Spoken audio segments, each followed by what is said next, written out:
This idea that if we give the rich a break, they'd be more willing to share with the rest of us. It just never sat well with me.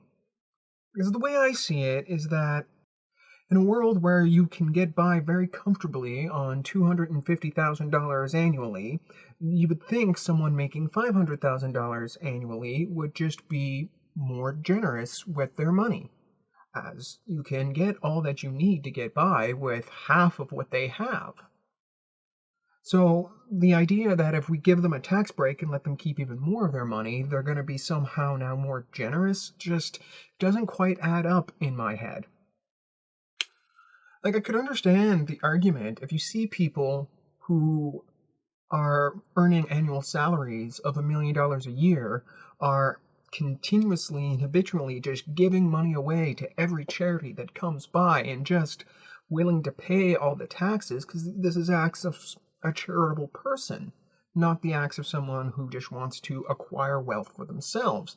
And I don't think that this person would then be wanting tax breaks. I mean, you could get into the argument of that they don't agree with how the tax money is being spent, but that's an argument for another video.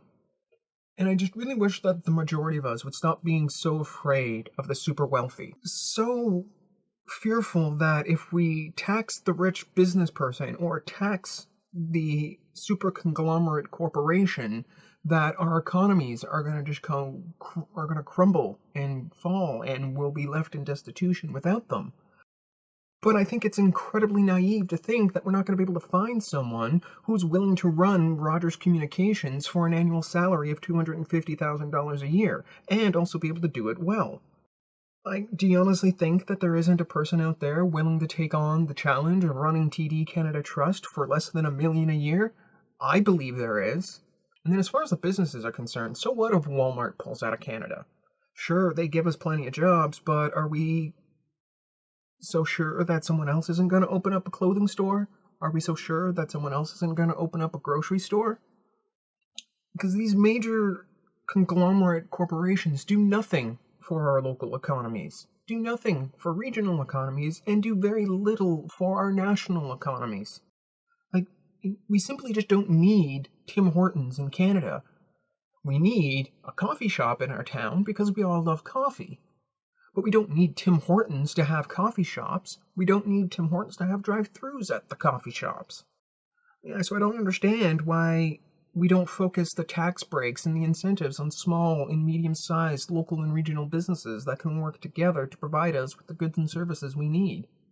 Because when you buy from Tim Hortons, the majority of the money doesn't go into your local community. It goes off to some corporate bank account in Toronto or Montreal. And many of these business owners are stuck buying from Tim Hortons suppliers, not from your local suppliers.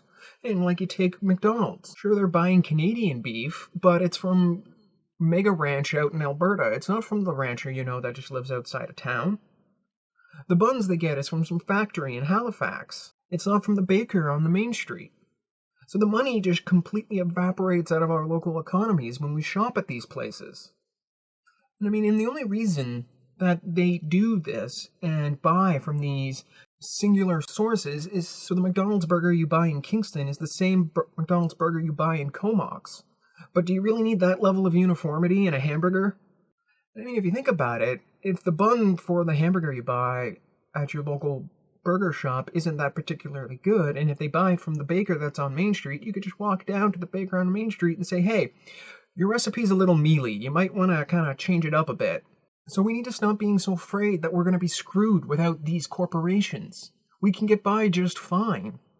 So we just need to give the incentives to small and medium businesses. The logistics that these major corporations provide to smaller communities can easily be handled by small regulatory bodies. Now, I understand it doesn't make any sense to build a paper mill in Prince Albert, Saskatchewan, only to sell paper cups to the coffee company that is in Prince Albert, Saskatchewan. So like I said, that's why with some basic regulatory bodies and business associations. It can be organized to figure out who, what, where, and why certain businesses do stuff. And I'm not against international trade, and I'm not against just internal national trade either. There's plenty of products that we can't make and manufacture here in Canada, like just coffee in itself. We can't grow coffee here, so we have to buy it on the foreign market. And you can't have like a local car manufacturer that only sells cars to their local area. It needs to be a national or international brand, and I understand that. But there's far too many products and companies that need to be brought back down to just working on a local and regional level. And we got to stop letting these major corporations just bleed our local communities dry and leave us with nothing but their product. And so, can we give up this notion that bigger is always better and that if we just give major corporations a break, it'll trickle down to the rest of us? So, anyway, that's my theory facing local economies. I look forward to hearing your comments below. Till next time. Thank you so much for watching. I look forward to reading your comments below. Please like and share, and please consider becoming a supporter on Patreon. The link is in the description below.